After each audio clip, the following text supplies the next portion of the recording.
Olá, começa agora mais uma edição do Jornal Parlamentar.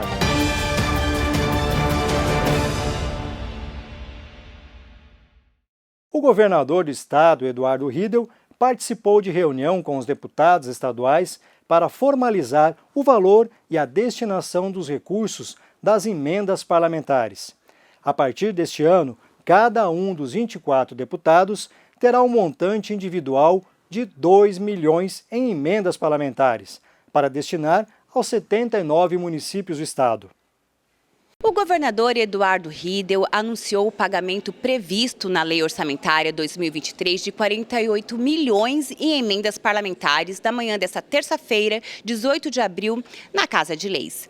As emendas parlamentares são recursos indicados pelos deputados estaduais no orçamento do governo.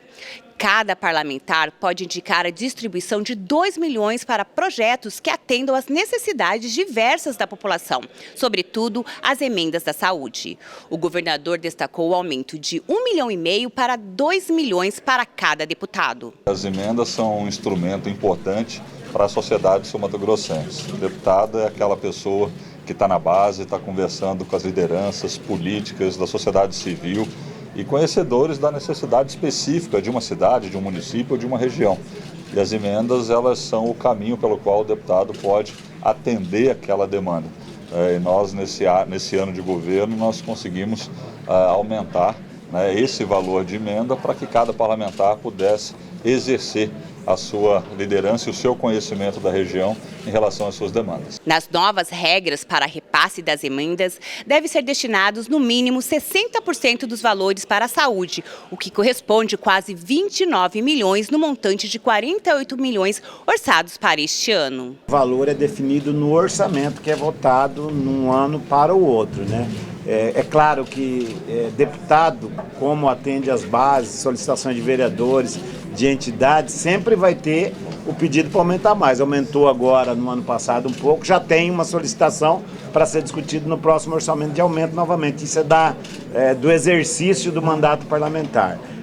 O que ficou definido é que o mínimo de emenda por deputado é R$50 mil e 60% das emendas por parlamentar vai ser destinada à saúde, a ser decidido por uma equipe técnica que é formada lá na Casa Civil. Então nós estamos com essa parte técnica, toda ela organizada para atender tanto as entidades quanto as bases dos parlamentares. Ainda durante a coletiva de imprensa, o governador Eduardo Riedel falou sobre a reposição salarial dos servidores públicos estaduais. Em reunião na Lemes, o governador Eduardo Riedel falou sobre a reposição salarial dos servidores do estado.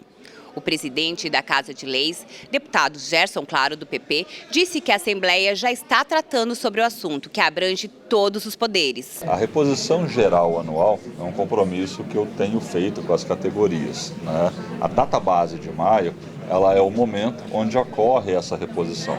Claro que em situações adversas da economia, como nós vimos no passado recente, e eu participei disso, não conseguimos fazer nem a reposição geral anual. Foi de zero ou não foi nada. Nós estamos garantindo essa reposição. O índice normalmente utilizado é o IPCA, ao longo do tempo. Então é o que nós queremos garantir aos servidores. O IPCA para essa data base de maio agora, aplicado ao salário de todos os 54 mil servidores do Estado e os inativos. Com relação à reposição, todos os poderes estão discutindo, já tem um projeto de lei tramitando do Tribunal de Contas na Casa e a Assembleia Legislativa vai ouvir, vai apresentar o dela enquanto poder e nós tentaremos, como foi feito ano passado, aplicar os índices de igual, todos os poderes da mesma maneira. Acadêmicos do curso de jornalismo da Universidade Federal de Mato Grosso do Sul, a UFMS, conheceram durante a semana o poder legislativo, a realidade da produção de notícias institucionais e também a atuação da imprensa política na Casa de Leis. Na manhã desta terça-feira, a Assembleia Legislativa recebeu acadêmicos do curso de jornalismo da Universidade Federal, a UFMS. Na oportunidade, os acadêmicos puderam acompanhar uma entrevista coletiva com a presença do governador Eduardo Riedel, do PSDB. A ideia de trazer eles aqui na Assembleia é para que eles vejam como que os jornalistas trabalham, como que é a cobertura política no plenário, né? E hoje, por sorte, a gente acompanhou uma coletiva de imprensa com o governador, né, e com o presidente da Assembleia. Então foi legal porque eles puderam ver como que uma coletiva acontece, como ela é dinâmica, né, e que o jornalista ele precisa ser rápido na produção do texto, né, nas perguntas que vão ser feitas. A professora do curso, Thaís Pelaroli, falou da importância em trazer os futuros jornalistas para saberem como funciona a Casa de Leis. E a equipe de comunicação da Assembleia, ela é completa, né? Vocês têm cobertura de rádio, televisão, mídias sociais. Os alunos vão conseguir acompanhar aqui um pouco do trabalho desses diversos profissionais, porque a equipe de jornalistas ela é composta por muitas pessoas. Então, ver essa dinâmica e como que funciona esse trabalho aqui. As alunas do curso falaram como foi a experiência em conhecer a Assembleia Legislativa de Mato Grosso do Sul. Está sendo incrível porque a gente está tendo contato aqui com os jornalistas e até com a coletiva, com o que os professores falaram para a gente na sala de aula, né? Então toda a correria a gente está conseguindo ver, toda a pressa dos jornalistas também para conseguir pegar uma entrevista, conseguir pegar uma fala. É muito legal estar em contato com isso. E a gente consegue sair um pouquinho do teórico e ir para a prática, que a gente está aqui na Assembleia, e a gente consegue explanar um pouquinho dos conhecimentos que a gente pegou em sala de aula, e agora a gente está aqui, a gente está um pouquinho nervosos, mas a experiência está sendo incrível. Eu estou achando legal que a gente está conseguindo ver diversas perspectivas dentro de jornalismo, assessoria, o pessoal que trabalha na rádio, o pessoal que trabalha para o site e para a TV. O jornalismo ele é fundamental para a sociedade, né? As pessoas se informam através da cobertura que os jornalistas fazem, das apurações que os jornalistas fazem. Então é importante a gente frisar como que a sociedade necessita e carece desse trabalho. Conhecer os projetos em trâmite e as leis da área ambiental. Os acadêmicos do curso de Biologia da UFMS estiveram na Lemes e conheceram um pouco mais sobre os processos legislativos elaborados pelos parlamentares. Acadêmicos do curso de Ciências Biológicas da UFMS visitaram a Assembleia Legislativa de Mato Grosso do Sul para conhecer como funciona o Parlamento Estadual, como tramitam os projetos de lei, como são as votações e principalmente as proposições que tratam da proteção do meio ambiente. A professora Letícia Couto Garcia falou da experiência em trazer os acadêmicos à Casa de Leis. Foi excelente ter essa oportunidade de trazer os alunos para eles conhecerem como que é o trâmite das propostas dos projetos de lei, como que funciona a Casa Legislativa, né? Então, muitas vezes os alunos votam e não sabem direito como que é a vida, o dia a dia desses deputados, né? Então, para trazer os alunos para a prática, porque muitas dessas leis vão impactar na vida de todos nós. O deputado Pedro Kemp, do PT, explicou sobre o processo legislativo e da necessidade de legislar sobre as normas específicas, como as ambientais, que devem atender às peculiaridades de cada região. E nós fizemos uma discussão aqui bastante interessante com a participação dos alunos sobre a legislação ambiental do Mato Grosso do Sul, o processo legislativo, como que se dá e como é que a sociedade pode participar efetivamente na elaboração das leis de proteção ao meio ambiente do nosso estado. As acadêmicas Eduardo e Paula falaram da experiência que tiveram no Legislativo Estadual. Pouca gente tem essa oportunidade de visitar, conhecer a casa, que é a Casa do Povo. Pouca gente tem conhecimento de que a gente pode, enquanto sociedade, fazer um projeto de lei. Então, eu acredito que isso é crucial e que deveria estar nas escolas. A gente tem que trazer a política para as escolas, porque as pessoas têm que entender o quanto o voto delas é importante e o quanto isso influencia no seu dia a dia. Foi muito importante para nós da biologia conhecer, assim, imprescindível para o nosso curso, conhecer as leis que tramitam aqui pela Assembleia Legislativa, conhecer como funciona para realmente a gente saber onde atuar, onde é o nosso papel de atuação e o que a gente pode fazer para contribuir com essas leis, principalmente como a gente é biólogo, pelo meio ambiente. Confira agora o quadro Fatos e Opiniões dos deputados estaduais durante a sessão de terça-feira.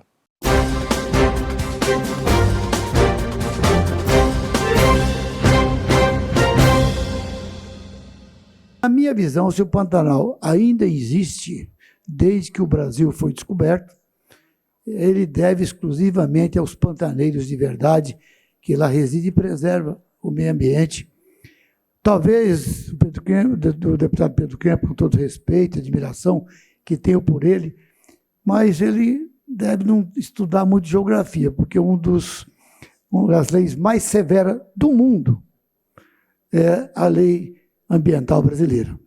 Em nenhum país do mundo, ninguém é obrigado, por lei, a ter 20, 30, 50 e 80% de reserva legal. Nenhum país do mundo tem. Nenhum país do mundo tem uma lei que proíbe, por lei, e todo dia existe produtor rural multado, que ele não possa ter a mata ciliar preservada. Ele é obrigado a preservar por lei. Se não preserva, as leis não são cumpridas e a Secretaria de Meio Ambiente de todos os estados brasileiros pune com multa e tal. Então, eu enxergo o seguinte: a propriedade, ela é privada. Existe um documento secular de que o Estado titulou essas terras e entregou às pessoas. Quando você discute com muita profundeza, certo, as regras de determinar o que o produtor rural tem que fazer, o que quem trabalha a terra tem que fazer, você está coibindo ele. Então, a coisa melhor do mundo, já que o Pantanal é preservação mundial, é um patrimônio mundial, ele devia pertencer à União, como tem as grandes, enormes reservas na Amazônia que pertencem à União. Inclusive, agora, estão notificando as pessoas que desrespeitaram as leis, que invadiram, e são pessoas não benquistas, e estão recebendo a notificação para desocupar a terra num período de tantos dias.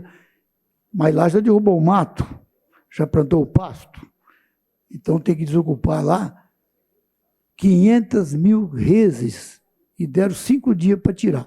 Não existe possibilidade de uma pessoa, distância de quilômetro, tirar o rebanho dele de uma terra possivelmente ou concretamente ocupada fora da lei, e não ter o documento da União, porque quem titulou essas terras é a União. Quando proclamou República, a União passou aos estados, quando criou os estados, a titular as terras, trazer o progresso, o desenvolvimento. Pessoas de várias e várias cidades, vários estados vieram para cá.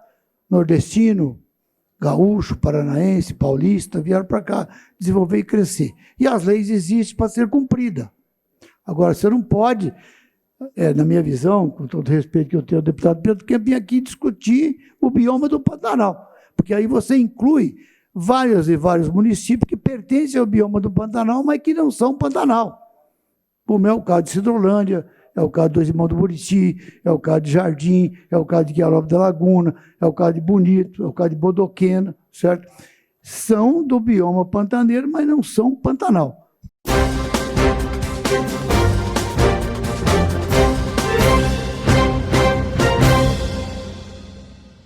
O deputado Pedro Kemp, do PT, pede medidas urgentes para apurar o desmatamento e o plantio de soja no Pantanal. Entidades ambientais e sociedade civil acompanharam a sessão e fizeram um apelo para a preservação da maior planície alagada do estado. O desmatamento do Pantanal voltou ao centro dos debates na Assembleia Legislativa de Mato Grosso do Sul. Um requerimento apresentado pelo deputado Pedro Kemp, do PT, pede medidas urgentes para apurar a prática na planície alagada do estado.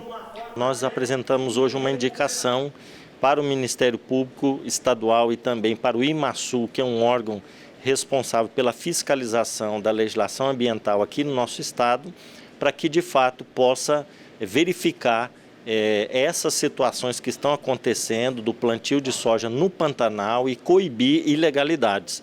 Mas nós pretendemos ainda aprofundar o debate e, quem sabe, regulamentar por uma legislação essa questão da proibição da monocultura da soja na região pantaneira. Antes da ONG SOS Pantanal e da sociedade civil compareceram no plenário da Casa de Leis, munidos com cartazes, fazendo apelo pela preservação da região e dos animais que têm o bioma como habitat natural. A ONG SOS Pantanal já identificou cerca de 700 hectares de lavouras de soja na planície pantaneira. Só neste ano, segundo a instituição, já foram feitos 2 pedidos de desmatamento de 30 mil hectares para atividades voltadas à agropecuária. Essa discussão veio aqui para a Casa de Leis para que o Ministério Público faça uma investigação rigorosa da situação que está ocorrendo no Pantanal. Dados da ONG, desde 2015, os pedidos por desmatamento no Pantanal, que somavam 20 mil hectares ao ano, saltaram para 60 mil hectares ao ano. O Pantanal não é lugar de soja.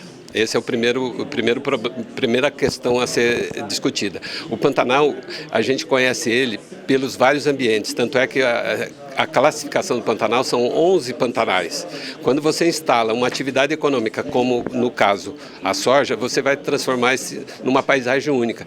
Você vai perder o potencial de biodiversidade, o potencial de turismo. E nós temos ali uma atividade secular, que é a pecuária extensiva. Então nós temos que proteger o pantaneiro, nós temos que dar esse apoio a ele, e é por isso que nós estamos aqui preocupados com a invasão, porque a gente sabe que quando a agricultura entra no lugar, ela traz produtos químicos. O Pantanal é uma área de uso restrito e que tem que ser utilizada ecologicamente sustentável.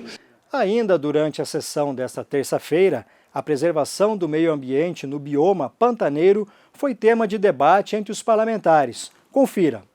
O desmatamento do Pantanal, com finalidade de preparar áreas para monoculturas, foi levado ao plenário pelo deputado Pedro Kemp, do PT. Os parlamentares debateram sobre o tema durante sessão ordinária.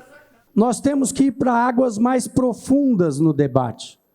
Não é só a produção contra o meio ambiente, ou o meio ambiente contra a produção. O debate não é nesse sentido, o debate é na sustentabilidade, é no convívio entre a produção e a sustentabilidade. E já existe um instrumento incrível, inovador, que resolve essa situação, que é o zoneamento ecológico econômico. Lembrar que o Mato Grosso do Sul, ele aprovou um decreto, o governador, ele editou um decreto 14.273/2015. O governador editou esse decreto justamente para disciplinar aquilo que está previsto no Código Florestal, no seu artigo 10, que recomenda para as regiões planícies pantaneiras, né, um disciplinamento do uso dessas regiões. E isso está em decreto. Decreto pode ser mudado a qualquer momento. Nós precisamos de lei. Nós não podemos disciplinar uma matéria tão importante como essa através de um decreto. Nós temos o Código Florestal. Nós temos isso que o deputado Renato Câmara colocou muito bem, que é um diploma legal importante no Mato Grosso do Sul, que é o zoneamento ecológico econômico. Esse é o grande instrumento que nós temos para discutir isso. E aí, eu acho que nós temos que chamar outros atores para essa mesa, para que a gente possa sair daqui com um encaminhamento. Mas lembrando, então, portanto, que o voto unânime da CCJR foi no sentido da ilegalidade e inconformidade na forma como o projeto estava sendo colocado, sem analisar o mérito. Discordo, deputado, quando Vossa Excelência diz que tem a hierarquia das leis, nós estamos ferindo. Não, tem a hierarquia das leis, sim, mas nós não vamos ferir nenhuma lei maior. Código Florestal, Constituição Federal, nenhuma lei complementar da Constituição na área do meio ambiente. Nós vamos legislar em conformidade com essa legislação maior. Agora, o Estado de Mato Grosso do Sul não pode se omitir nessa questão. Decisão jurídica, a gente questiona ela com fundamento jurídico. Ela pode estar errada, né? Uma lei aprovada na Assembleia só vai ser questionada no Poder Judiciário se for com fundamento jurídico. O fundamento político não derruba o fundamento jurídico na forma. Então, eu quero aqui, como disse o deputado Pedrociano, defender o fundamento jurídico que decidiu pelo arquivamento do projeto. Ao contrário do fundamento político, que eu não vi nenhum deputado aqui defendendo o desmatamento, defendendo ser contra a preservação do Pantanal. Ao contrário. Discordo do parecer da Comissão de Constituição e Justiça. Eu discordo do parecer. Estou falando apelar para o princípio da livre iniciativa para barrar esse projeto de lei é uma afronta. E eu entendo o deputado Pedro Kemp quando ele diz que ele discorda. Só que a lei é clara, nós não discutimos mérito na Comissão de Constituição, Justiça e Redação. A gente está lá para analisar a constitucionalidade. E como há um entendimento que há um vício de iniciativa e que nós já temos lei que preconiza a questão do bioma do Pantanal, inclusive, quando a gente tem uma lei, a lei número 3.839, de 28 de dezembro de 2009, que institui o programa Gestão Territorial do Estado de Mato Grosso do Sul, aonde aprova a aproximação do zoneamento ecológico e econômico do Estado de Mato Grosso do Sul. Mas, se não está sendo cumprida, claro que nós temos que trazer esse debate para essa casa. Na reunião da Comissão de Constituição, Justiça e Redação, os deputados apreciaram 14 proposições. Destas, 3 tiveram pareceres contrários.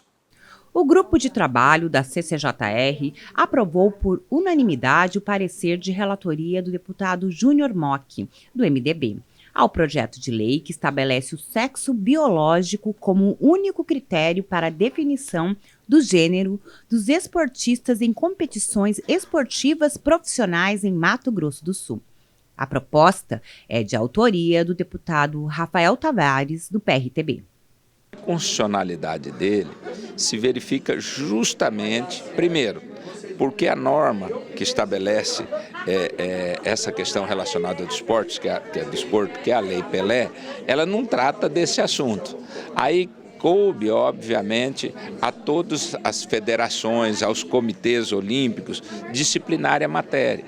E essa matéria vem sendo disciplinada por atividade, na verdade, né? Entendo que o projeto é constitucional. E aí atendendo todos os normativos das entidades esportivas que estão nesse sentido, todas as resoluções, tanto a nível internacional, em vários países já tem a legislação disciplinando isso, nesse sentido, né, de coibir. A matéria vem em consonância ao que está sendo discutido a nível mundial, em vários países, e também dentro do Brasil e por todas as entidades que trabalham com desporto. Outra proposta que recebeu parecer favorável é de autoria do deputado Pedrociano Neto, do PSD, que dispõe sobre a proibição de entrada de pessoa portando arma de fogo e arma branca em estabelecimentos do PROCON estadual. O relator, deputado João Mato Grosso, destacou a importância da matéria. A gente emitiu parecer favorável com a emenda, né? Onde a gente tirava os PROCONs municipais, um projeto de autoria do ilustre parlamentar Pedrociano Neto, e vai ao encontro do acontecimento, né, que nós tivemos aqui no PROCON, levando a óbito um empresário. Com toda certeza, a gente precisa cada vez mais levar segurança para toda a população sul-mato-grossense, principalmente aquelas que, quando estão dentro de espaços públicos, buscando seus direitos ou fazendo a defesa de alguma situação, tem uma tranquilidade de entrar e sair. De relatoria do deputado Antônio Vaz, do Republicanos, está apto a regular a tramitação o projeto de lei que proíbe a instalação de banheiros e adequação de banheiros, vestiários e assemelhados na modalidade unissex ou multigêneros nas escolas públicas e particulares em Mato Grosso do Sul. Na ordem do dia da última quarta-feira, foi aprovado o projeto de lei que altera a redação do Estatuto dos Servidores do Poder Legislativo do Estado. O assunto trata de licença maternidade e distinção entre filhos biológicos e adotivos. A matéria segue agora para a sanção do Executivo. Foi aprovado em segunda votação o projeto da mesa diretora de autoria dos deputados Mara Caseiro, Zé Teixeira e Lia Nogueira, todos do PSDB, estabelecendo avanços em uma lei de 2011. O projeto de lei número 52 de 2023 garante avanços na licença maternidade.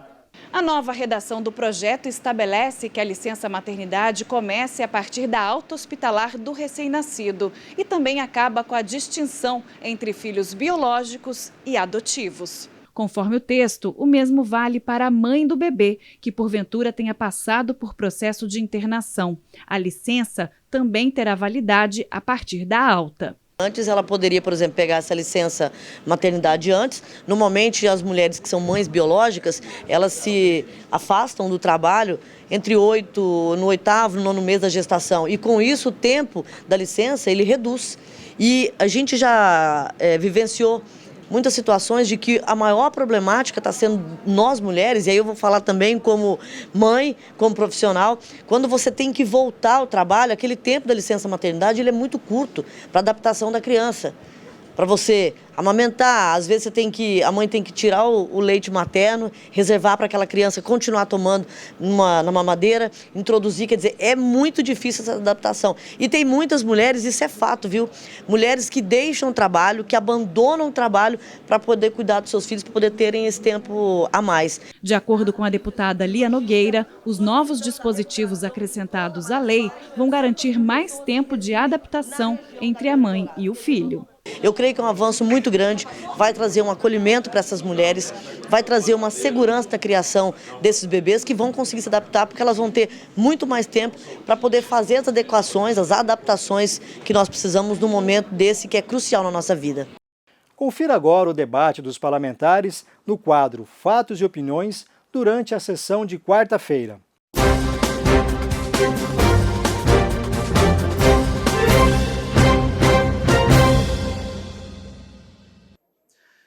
Ontem eu recebi no gabinete a diretoria da APAI. A APAI, para quem não conhece, imagina que é só que ali é a escola que atende as crianças com síndrome de Down, mas a APAI tem muito mais do que isso. Ela oferece um trabalho fundamental, inclusive tem alguns diagnósticos, deputado Pedro Cianeto, que o poder público estadual e até federal não tem, que é a expertise que eles, na verdade, utilizam há muito tempo para diagnosticar algumas patologias, algumas síndromes, algumas doenças que somente eles têm a condição necessária de diagnosticar. Dentre os atendimentos, existe o Centro de Reabilitação Ortopédica. E ontem, ao receber a diretoria da APAI, hoje o Luiz, que assumiu no lugar do Toninho, o Paulo Muleta, que inclusive é um colega meu da Universidade Federal, professor na Federal, e o senhor Nilo. E eles me apresentaram algumas imagens de crianças que, não fazendo a cirurgia ortopédica, deputado João Mato Grosso, no momento específico, no momento certo, essa criança vai sofrer ad eterno. Chega um momento que não tem condições de frequentar a escola. Chega um momento que até a própria cadeira não consegue adaptar devido à patologia ortopédica. E eu gostaria de dizer aqui com muita tristeza, o Hospital do Trauma, que fora inaugurado pelo governador Reinaldo Azambuja, depois de 23 anos, que isso é uma vergonha para o poder público. A pedra fundamental começou pelo avô do Pedro Cianeto. Há 23 anos atrás, foi inaugurado depois de 23 anos. Eu conheci histórias e que não foi algo pontual. Muitas histórias de pessoas esperando uma cirurgia ortopédica há 1 ano, há 2 anos, há 3 anos. Acreditem os senhores e as senhoras que aqui nos prestigiam. Eu conheci um caso de uma senhora que lamentavelmente perdeu a sua vida depois de 9 anos aguardando uma cirurgia de quadril. Isso é uma tristeza, isso é uma vergonha, isso é inadmissível. Ela faleceu há alguns anos atrás, uns 3 anos atrás. E ontem, ao receber a diretoria da PAI, eles nos trouxeram um pedido de emenda parlamentar. Eu sei que o governo do Estado investiu bastante lá. Eu estive lá, inclusive junto com o Geraldo Rezende, inaugurando um prédio maravilhoso. E agora o que eles querem? É um centro cirúrgico para atender essas crianças, especificamente na área ortopédica. Fiz aqui, deputado João, já ouvirei Vossa Excelência. Fiz aqui, anotei o nome dos 24 deputados, aqueles que quiserem ser signatários dessa emenda de R$50 mil, para eles investirem nessa área que será fundamental, já que, lamentavelmente, a questão do trauma, sei que a Santa Casa não consegue atender a demanda tão grande que é o alto índice de pessoas que se acidentam em Campo Grande, proporcional do Brasil, infelizmente, mas eu tenho certeza que quando eles colocarem em prática esse centro de cirúrgico para essas crianças, deputado João, vai minimizar grandemente. Então, aqueles que quiserem, deputado Júnior Mock também é parceiro da PAI, já assinou aqui comigo, e o João Mato Grosso. E aqueles que quiserem, está aqui esse documento para que a gente faça essa emenda coletiva e venha atender a PAI aqui de Campo Grande, do nosso estado.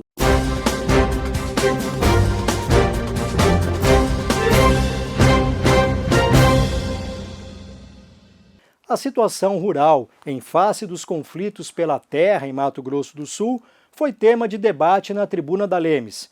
O deputado Zé Teixeira, do PSDB, pede maior segurança jurídica no campo.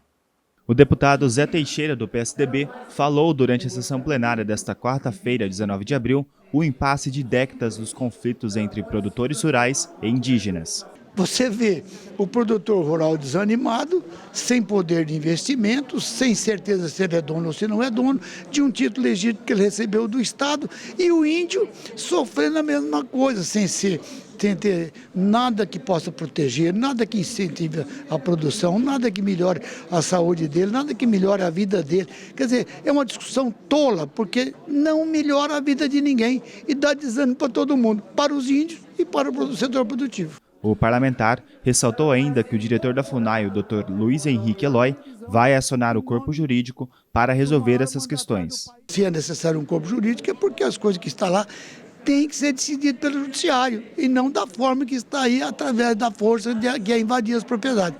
Então foi esse assunto que eu fiz, porque os indígenas hoje, dia 19 de abril, comemoram o seu dia. Nós, brasileiros, somos todos iguais e o índio é mais brasileiro que todos nós. Certo? E eu, por exemplo, sou descendente de índio, sou descendente de Pataxó, lá da Bahia. Então, todos nós temos sangue indígena nas nossas veias, que foi quando vieram para cá os portugueses, os africanos, todos nós temos esse sangue. Então, para que essa discussão, se o sangue é o mesmo, então por que não buscamos a Constituição e cumprir legalmente o que está escrito na Carta Maior, que é a carta que dá os destinos da justiça? Confira agora o quadro Fatos e Opiniões dos Deputados Estaduais durante a sessão de quinta-feira.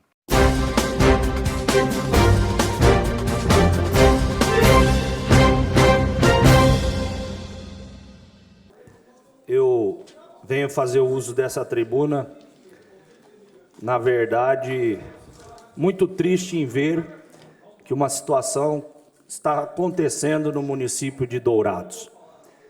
A gente está vendo pela mídia, tanto site quanto televisão, rádio, de que o prefeito municipal de Dourados está devolvendo uma emenda parlamentar que era para ser utilizada na saúde, no valor de R$300 mil. E faço uso dessa tribuna porque esse recurso foi destinado por este parlamentar. E no ano de 2020 e no ano de 2021, nos foi solicitado esse recurso para a aquisição, a compra da unidade móvel de castração de animais, que é o Castramóvel. que é um programa que nós implementamos aqui no estado do Mato Grosso do Sul e, através das emendas parlamentares, eu consegui colocar para rodar no estado 21 unidades, fazendo esse serviço essencial, fundamental, e que é hoje o maior programa de castração animal gratuito do país, instalado aqui no Mato Grosso do Sul. E por que eu digo isso? Porque é a única maneira que nós temos de não ver mais animais abandonados nas ruas, que tem o lado sentimental, como o meu, por exemplo, que sou médico veterinário, que vê o animal sofrendo, passando fome, passando sede, mas também, cara deputada Lia, tem o problema de saúde pública, que muitos prefeitos, e este de Dourados é um, desconhece. Por quê? Porque o animal na rua, além de ter todo esse sofrimento, ele não recebe nenhum tipo de controle sanitário. Ele não recebe nenhuma vacina, nenhum cuidado. Muito facilmente, ele adquire uma doença. Sabem quantas doenças existem que passa do ser humano, do animal para o ser humano, que são as chamadas zoonoses? Mais de 1000. Mais de 1000 doenças identificadas, que passa do animal para o ser humano. E aí o ser humano doente, o que é que ele vai fazer? Vai procurar o posto de saúde, vai procurar o hospital público. Então, o problema de saúde pública muito grave que acontece em todos os municípios, não só daqui do Mato Grosso do Sul, mas do país. E só existe um jeito da gente eliminar de vez isso, é oferecer a castração dos animais, para que não haja multiplicação tão rápida e desenfreada que existe hoje, porque se não oferecer gratuitamente, como é que uma pessoa humilde, assalariada, vai pagar para fazer uma cirurgia dessa, que custa, em uma fêmea, tem lugares aí no estado, que chegam a R$800 para se fazer. Não vai castrar. A pessoa não tem R$800 para castrar a sua gatinha, a sua cadela, e vai criando ao ponto, deputada Lia, que não tem mais jeito de cuidar, 30, 40, 50, o que vai acontecer? Vai para a rua. Então, por isso que nós implantamos esse programa, que já castrou mais de 20 mil animais no estado do Mato Grosso do Sul, e que continua todos os dias, incluindo Campo Grande, que nós destinamos o castramóvel para cá também, todos os dias castrando os animais para que a gente possa, de vez, acabar com esse sofrimento e com as filas nos postos de saúde, nos hospitais públicos, com pessoas com leishmaniose, com leptospirose, enfim, com mais de 1000 doenças, como eu disse, são zoonoses que passam dos animais para o ser humano. Então eu fico muito triste de vir aqui a essa tribuna e ver que o recurso que eu destinei com muito sacrifício, porque a gente sabe, né, que as nossas emendas não são grandes. Na época, 1,5 milhão. Você pegar 300 mil reais e destinar para um município só para fazer esse serviço, o prefeito não utilizar e devolver o recurso para o Estado, é muita incompetência, eu diria assim.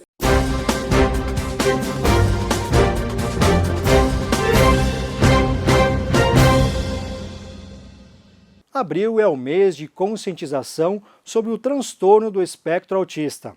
A Assembleia Legislativa de Mato Grosso do Sul tem um olhar especial sobre o tema e diversas leis que visam garantir os direitos das pessoas autistas. Essas leis estão em vigor em nosso estado.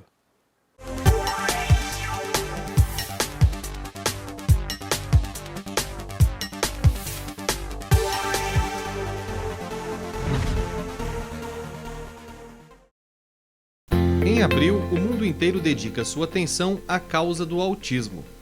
O distúrbio, marcado por alterações das funções de neurodesenvolvimento, pode estar presente em 1% da população brasileira E por isso, a Assembleia Legislativa de Mato Grosso do Sul também olha com cuidado sobre o assunto. Desde 2022, o Estado celebra o Abril Azul, uma campanha de conscientização sobre o transtorno do espectro autista. A autoria da lei que instituiu o Abril Azul em Mato Grosso do Sul é do deputado Antônio Vaz, do Republicanos. Mas além da informação, o Poder Legislativo também se preocupa em oferecer condições efetivas de dignidade e respeito aos autistas em Mato Grosso do Sul, reforçando o ideal da campanha. Exemplos disso são as leis nascidas na Assembleia.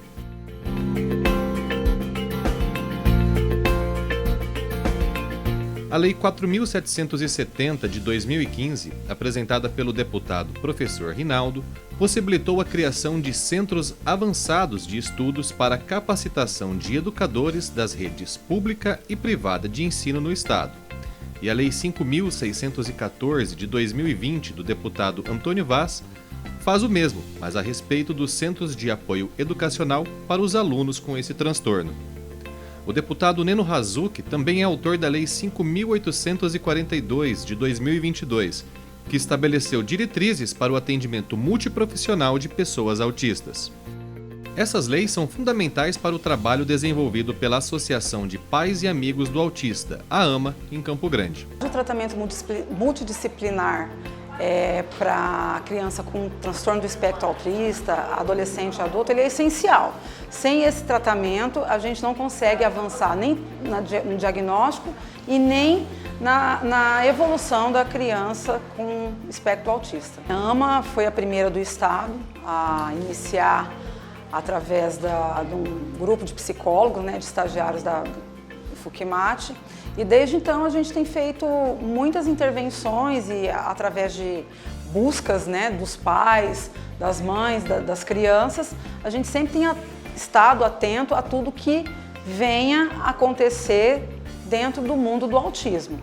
E sempre, em todos os estudos, tanto aqui no Brasil e a gente se baseia muito nos Estados Unidos, o tratamento para o autista ele é multidisciplinar. Ainda na educação, em 2019, o deputado Lídio Lopes teve aprovada a Lei 5.364, que criou um programa de incentivo à musicoterapia como tratamento terapêutico complementar a essa parcela da população.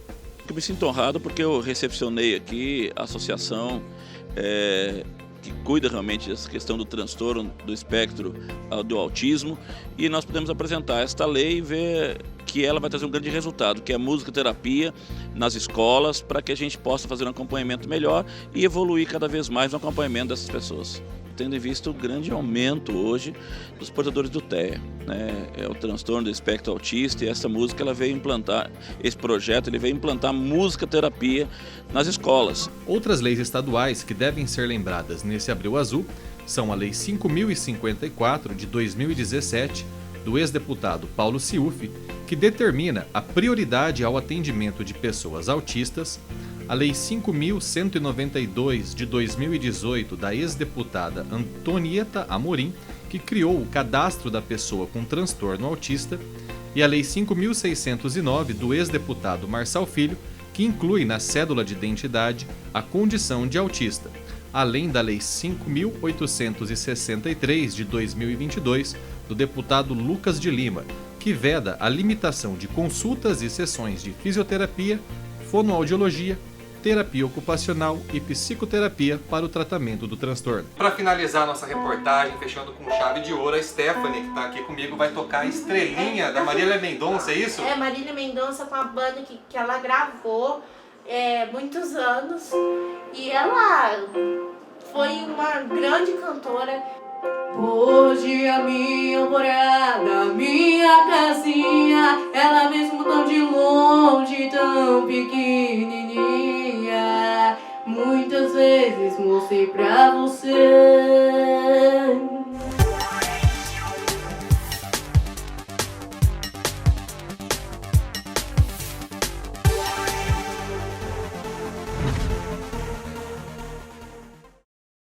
O Jornal Parlamentar fica por aqui. Essas e outras reportagens você confere no YouTube da Casa de Leis, Basta pesquisar por Assembleia Legislativa de Mato Grosso do Sul. Siga ainda nossas outras redes sociais, como Instagram, Facebook e Spotify. Mais informações no www.al.ms.gov.br. TV Alemes, a TV da gente de MS.